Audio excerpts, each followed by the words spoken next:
Hello students, welcome to social science class. Today we will continue with the same chapter, that is chapter 6, Mauryan age, Chandragupta and Emperor Ashok. Students, in the previous video we have studied about Chandragupta Maurya, who was the founder of Mauryan dynasty, and also we have studied about the extension of the state map of India, where the places where archives have been found, important towns related study we had done in the map of India. Now we will study about GTR. The full form of GTR is Grand Trunk Road. Students GTR मतलब क्या होता है कि it is a oldest and longest road in the ancient Asian continent. सबसे oldest, सबसे पुराना और सबसे लंबा रोड पूरे एशियन कॉन्टिनेंट में it is GTR. This road was at first constructed at the time of Chandragupta Maurya. पहले ये रोड कंस्ट्रक्ट हुआ था चंद्रगुप्त मौर्य के रूलिंग के टाइम पे. It is use to connect तामरी तामरी तामरी Tamralipti with Taxila and Taxila with central Asia. So ये जो रोड है वो बेसिकली कनेक्ट होता है ताम्रलिप्ति से तक्षशिला और तक्षशिला से सेंट्रल एशिया की ओर. At the time this road extended from the Ganges plains to Gandhar. ये उस टाइम पे ये रोड एक्सटेंड किया गया था गंगेस प्लेन से लेकर गंधार तक. The road was rebuilt during the reign of Sher Shah Suri. ये जो रोड था वो वापस से रीबिल्ड हुआ जब शेर शाह सूरी का रूलिंग पीरियड चल रहा था तब. During British rule Dalhousie rebuilt the road from Kolkata to Peshawar. British rule के टाइम पे, ब्रिटिश शासन के टाइम पे डेलहाउजी ने ये रोड वापस से रीबिल्ड करवाया कलकत्ता से पेशावर की ओर. At present this road is known as national highway from Delhi to Kolkata. अभी के टाइम पे ये रोड को नेशनल हाईवे बोला जाता है दिल्ली से कोलकाता तक का. तो यहाँ पर हमने GTR पैराग्राफ स्टडी कर लिया है. सेकंड, अभी हम जानते हैं बिंदुसर के बारे में. बिंदुसर 297 BC से लेकर 273 तक का उनका पूरा लाइफ रहा. चंद्रगुप्त के डेथ के बाद उनके बेटे का नाम था बिंदुसर, जिन्होंने मगध का जो है रूलिंग अपनाया. बिंदुसर चंद्रगुप्त के बेटे थे. चंद्रगुप्त के देहांत के बाद बिंदुसर ने मगध का जो रूलिंग था वो उन्होंने टेक ओवर किया. उन्होंने बहुत ज़्यादा ही किंगडम्स हासिल की और ये जो उनको विरासत में मिला था जो किंगडम, उस किंगडम को और ज़्यादा बड़ा बना दिया, विकसित कर दिया. It can be considered as one of its his greatest achievement. तो ये जो gift, he retain the huge kingdom inherited from father Chandragupta and gifted the same to his son Ashoka. तो देखिए यहाँ पर वही पैराग्राफ जो मैंने आपको ओरली एक्सप्लेन किया, वही चीज़ बोला हुआ है कि बिंदुसर ने वो किंगडम जो उनको विरासत से मिला हुआ था वो उन्होंने बहुत ही ज़्यादा बड़ा कर दिया, जो उनको अपने फादर से मिला हुआ था. अब बिंदुसर ने क्या किया, वही चीज़ उनके बेटे सन अशोक को दे दिया. It can be considered as one of its his greatest achievement. तो ये सबसे बड़ा उनका ग्रेटेस्ट अचीवमेंट रहा.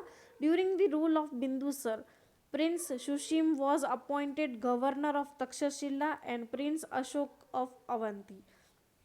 बिंदुसर के रूलिंग के टाइम पे प्रिंस सुशीम को गवर्नर अपॉइंट किया गया था तक्षशिला में और प्रिंस अशोक को अवंती अपॉइंट किया गया था. प्रिंस सुशीम जो है उनको गवर्नर के तौर पर अपॉइंट किया गया था तक्षशिला में और प्रिंस अशोक को अवंती में एज अ गवर्नर अपॉइंट किया गया था. Prince Sushim fail to control the rebellion in Takshashila during his time while Ashok successfully suppress the rebellion. अब यहाँ पर रिबेलियन का मतलब क्या होता है? रिबेलियन मतलब एक तरह से बोला जाए तो नक्सलवाद, कि अपने ही किंगडम में कोई एक बंदा होता है, वो अपने ही किंगडम के खिलाफ गेम्स खेलता है, उसको हम बोलते हैं रिबेलियम.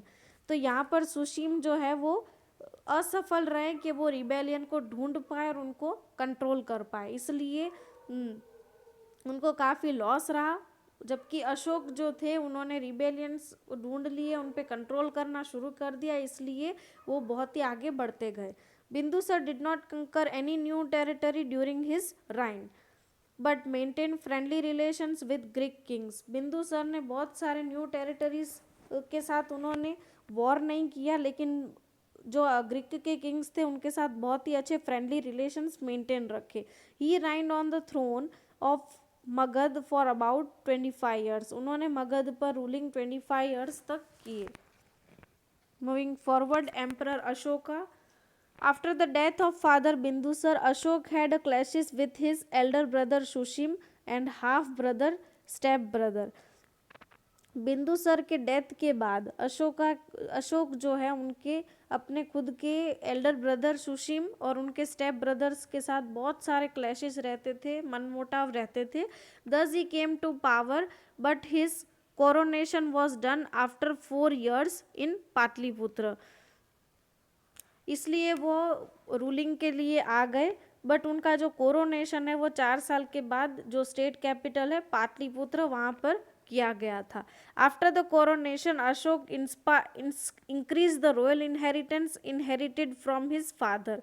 अशोक ने जो उनको विरासत में जो मिली हुई थी, उनको वो जो रॉयल इनहेरिटेंस उनको और भी आगे बढ़ावा दिया. According to his stone inscription, his empire extended from Kandahar and Peshawar on the northwestern border to Nepal in northern India, up to Mysore, present-day Karnataka in the south, Gujarat, Saurashtra in the west, Magad in east and Kalinga in Odisha, present-day Odisha.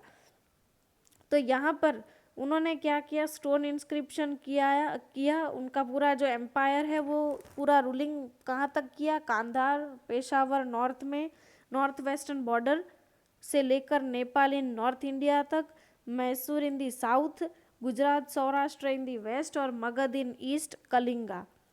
तो यहाँ पर उन्होंने अपना जो empire है बहुत मतलब अपना जो क्या बोला जा सकता है कि रूलिंग जो है, शासन जो है वो कई जगहों पर स्प्रेड कर दिया था. Battle of Kalinga and Ashoka's reversal, hard change. तो आइए ये पैराग्राफ भी स्टडी करते हैं. Kalinga, situated in the neighborhood of Magad, was a part of Magad Empire at the time of Nand Kings. Kalinga जो आया हुआ है मगध के बिल्कुल ही नज़दीक में, वो भी एक तरह से देखा जाए तो मगध एम्पायर का एक हिस्सा था नंद किंग्स के रूलिंग के टाइम पे. But after establishment of Mauryan empire it became independent. Mauryan empire के इस्टेब्लिशमेंट के बाद कलिंगा एक तरह से इंडिपेंडेंट हो गया. Ashoka, who wished to make Kalinga a part of Magad Empire again, declared war on King Jayant of Kalinga in the 8th year of his coronation. Ashok was victorious in this war. Ashoka जो थे उनको ये था कि कलिंगा को भी एक मगध का हिस्सा बनाया जाए, इसलिए उन्होंने क्या किया, किंग जयंत जो कलिंगा के थे उनके साथ उन्होंने वॉर किया और इस वॉर में उनको ये जीत हासिल हुई. After achieving victory in the war, Ashoka saw gloom and sorrow everywhere in the battle of field as well as in the city. Seeing loss of life and property in the war and crying women and children, his joy over victory of Kalinga was lost.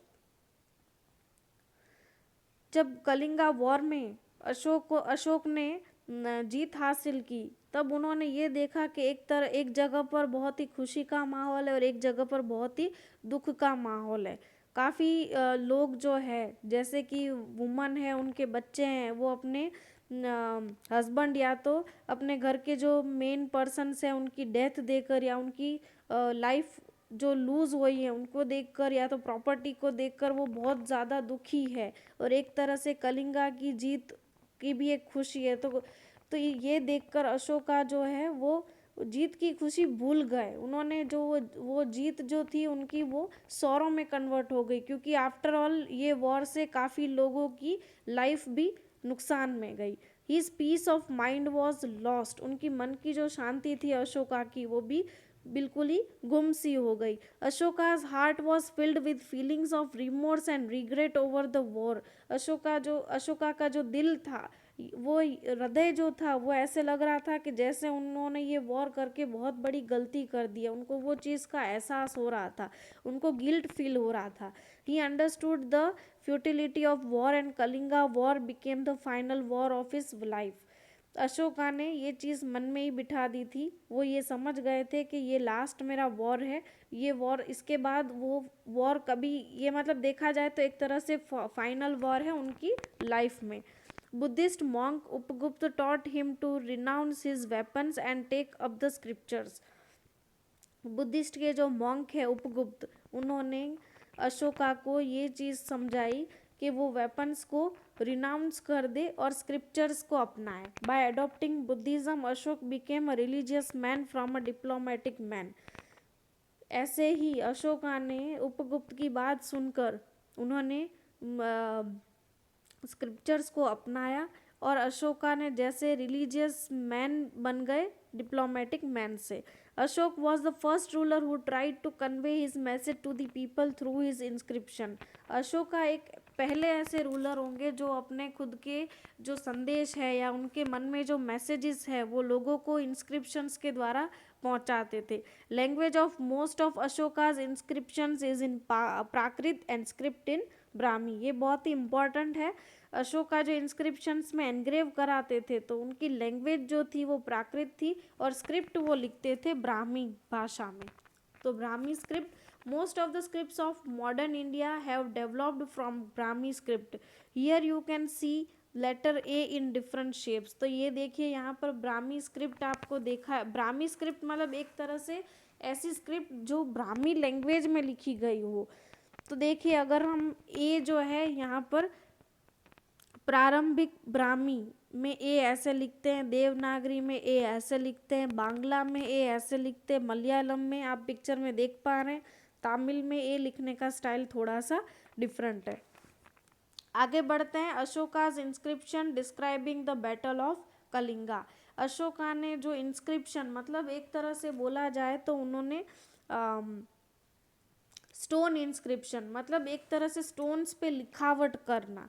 तो while describing about his Kalinga war Ashoka got his written on the stone inscription. Kalinga war का पूरा description Ashoka ने stone पर लिखवाया था, engrave कराया था। 8 years after becoming king, I conquered Kalinga. 8 साल के बाद, 8 years after becoming king, मतलब 8 साल के बाद वो जब राजा बने उन्होंने कलिंगा में वॉर किया। About 1.5 lakh people were imprisoned। 1.5 lakh people जो थे वो जेल में थे, इम्प्रिजन थे। More than 1 lakh people were killed। 1 lakh जितने जो लोग थे वो मर गए थे। This made me very sad। ये इस दृश्य देखकर मैं दुखी हो गया। People who love their relatives and friends and gracious towards their slaves and dead are also killed in the war or they lose their loved ones। जो लोग अपने रिलेटिव्स, अपने फ्रेंड्स, अपने चाहने वालों के से जुड़े हुए थे, वो देखा जाए तो एक तरह से वो भी मर गए या तो एक तरह से वो भी गुलाम बन गए। रीज़न क्या है कि उनके लव्ड वंस की डेथ हो गई इसलिए।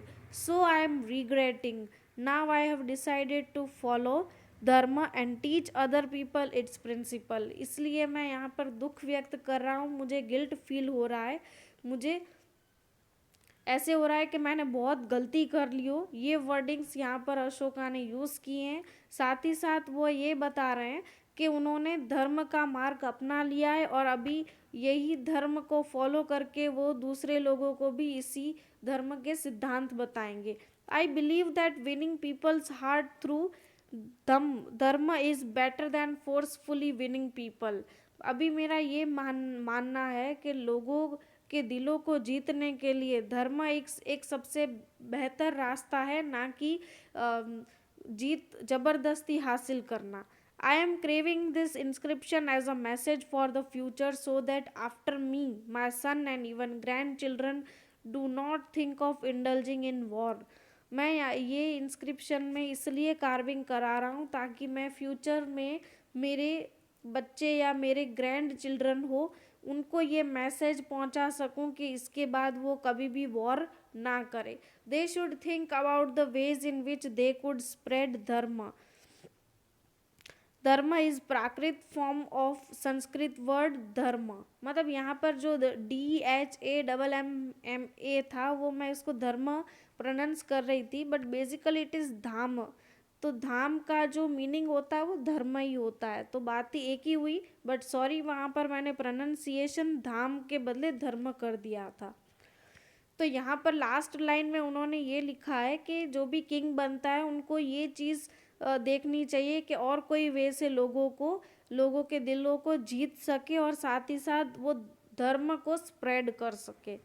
Moving forward, Ashoka as an apostle. Ashoka traveled to the Buddhist pilgrimage across the country. He propagated Buddhism during his yatra. Ashoka drew inscription from teaching of Gautam Buddha and showed the path of Dham to his people.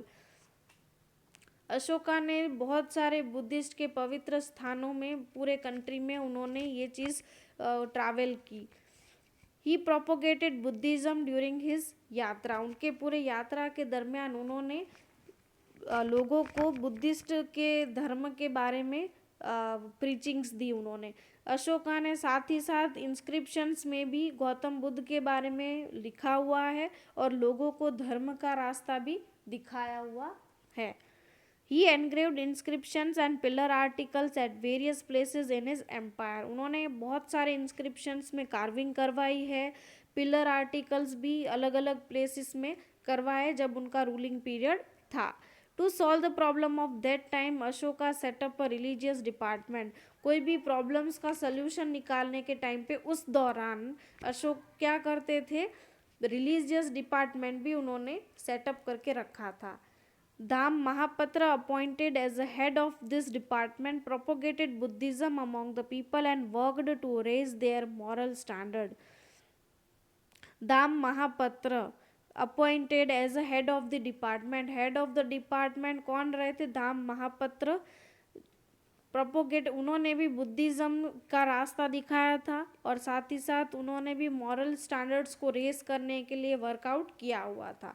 Ashoka banned hunting in state to stop animal violence. Ashoka ने animal पर हो रहे हिंसक अत्याचारों को band करवाया था. साथ ही साथ जो भी एनिमल्स के साथ दुर्वर्ताव होता था उनको भी बैंड करवाया था. He emphasise the promotion of the principles of love, compassion, kindness, non violence, virtue etcetera. Along with this sermons, some useful sayings were also engraved in his inscription. Ashoka ने ये लोगों को एम्फेसाइज किया कि आप दूसरे के प्रति प्रेम रखे, कंपैशन रखे, आपसी भावना रखे, भाईचारा रखे, लोगों के साथ काइंडनेस रखे, अहिंसा के मार्ग को अपनाए. ये सारे जो है प्रीचिंग्स दिए लोगों को. साथ ही साथ उनके along with the sermons, some useful sayings were also engraved in the inscriptions. sermons के अलावा बहुत सारे बोलते हैं ना थॉट्स भी एनग्रेव किए गए थे इंस्क्रिप्शन पर. Ashoka's message for the people. Ashoka ने लोगों को क्या संदेश पहुंचाए थे? सबसे पहला, ओबे योर पेरेंट्स, अपने पेरेंट्स की बात सुने. सेकंड, रिस्पेक्ट द एल्डर्स, अपने बड़ों को आदर दे. Third, do not kill the animals, animals या तो जानवरों की हत्या ना करे. Fourth, spend as little as possible, जितना ज़रूरी हो उतना ही चीज़ों का खर्च करे. फिफ्थ, सर्व द गुरु को आदर करे. Sixth, to be kind to woman and servants, woman और सर्वेंट्स के साथ काइंडनेस रखे. Seventh, to give donations to brahmins and monks, तो ब्राह्मिन्स और मॉन्क्स को डोनेशंस दे. Eighth, respect and try to understand principles of other religions. Eighth point में यहाँ पर अशोका जी ने ये बताया था कि दूसरे रिलीजन्स जो थे उनके सिद्धांतों को भी इज्जत दे और साथ ही साथ दूसरे रिलीजन के सिद्धांतों को समझने की कोशिश भी ज़रूर करे. इन द ईयर 251, अब आते हैं यहाँ पर पैराग्राफ में, in the year 251 BC Ashoka convened third Buddhist conference in Moggaliputta Tissa in Pataliputra. 251 BC में अशोका ने तीसरी बुद्धिस्ट कॉन्फ्रेंस मोगलीपुट्टा तीसिया में रखी गई थी, वो आया है पाटलिपुत्र में। The objective of this conference was to establish religious unity for removing religious differences which had raised. ये कॉन्फ्रेंस का बेसिकली उद्देश्य ये था कि एक तरह से धार्मिक एकता रहे सब लोगों के बीच में, और ऐसे स्टेप्स लिए जाए कि लोगों में धार्मिक एकता बनी रहे, और साथ ही साथ जो धार्मिक डिफरेंसेस जो है उसको भी कम किया जाए या तो बिल्कुल ही हटाया जाए। Ashoka propagated buddhism in Indian states of Kashmir, Gandhara, Chola, Pandya and Kerala. Ashoka ने बुद्धिज्म के बारे में प्रचार किए पूरे इंडिया के राज्यों में, जैसे कि Kashmir, Gandhara, Chola, Pandya and Kerala. Emperor Ashoka sent missionary boards to Myanmar, Ceylon, Syria, Egypt, Macedonia etcetera. Emperor Ashoka ने जो मिशनरी बोर्ड्स थे वो Myanmar, Ceylon, Syria, Egypt, Macedonia में भी भेजे हुए थे। Ashoka sent his son Mahendra and daughter Sanghamitra to Ceylon to preach buddhism. Ashoka ने अपने बेटे महेंद्र और उनकी बेटी संघमित्रा को श्रीलंका यानी कि सीलोन में भेजा था बुद्धिज्म को प्रीच करने के लिए। Thus, during his reign, Ashok granted royalty to Buddhism. In addition to preaching, Ashoka also performed public welfare work. He arranged for treatment of human and animals. He got wells dug, planted trees, built roads and built restrooms. बहुत ही अच्छा यहाँ पर paragraph में लिखा हुआ है। इससे हमको ये पता लगता है कि अशोक जो थे वो काफ़ी काइंड हार्टेड पर्सन थे। उन्होंने बहुत ही अच्छे अच्छे काम किए अपने रूलिंग टाइम पीरियड में। तो यहाँ पर ये बोल रहे हैं पैराग्राफ में कि अशोका ने अपने राइन के टाइम पे, मतलब अपने रूलिंग के टाइम पे बहुत सारी रॉयल्टी, बहुत ही नाम कमाया था, और बुद्धिज़्म को भी बहुत उन्होंने बुद्धिज़्म का जो रिलीजन है उनका भी बहुत ज़्यादा प्रचार किया हुआ था। साथ ही साथ उन्होंने बहुत सारे पब्लिक वेलफेयर के काम भी किए थे। उन्होंने ह्यूमन्स और एनिमल्स को के ट्रीटमेंट के लिए भी बहुत सारे अरेंजमेंट्स किए थे। उन्होंने वेल्स जो है उनको भी ढग करवाए थे, पेड़ पौधे उगवाए थे, रोड्स बनाए हुए थे, रेस्टरूम्स भी बिल्ड करे गए थे अशोका के द्वारा। Because of his qualities and deeds, Ashok is regarded as one of the greatest ruler in the history. Emperor Ashoka died in 232 BC. He ruled for 36 years. इन्हीं क्वालिटीज़ और डीड्स की वजह से अशोका को बहुत ही ग्रेटेस्ट रूलर पूरे Indian history में माना जाता है। एम्परर अशोका जो थे उनकी डेथ 232 BC में हुई थी और उन्होंने 36 साल तक रूलिंग किया हुआ था।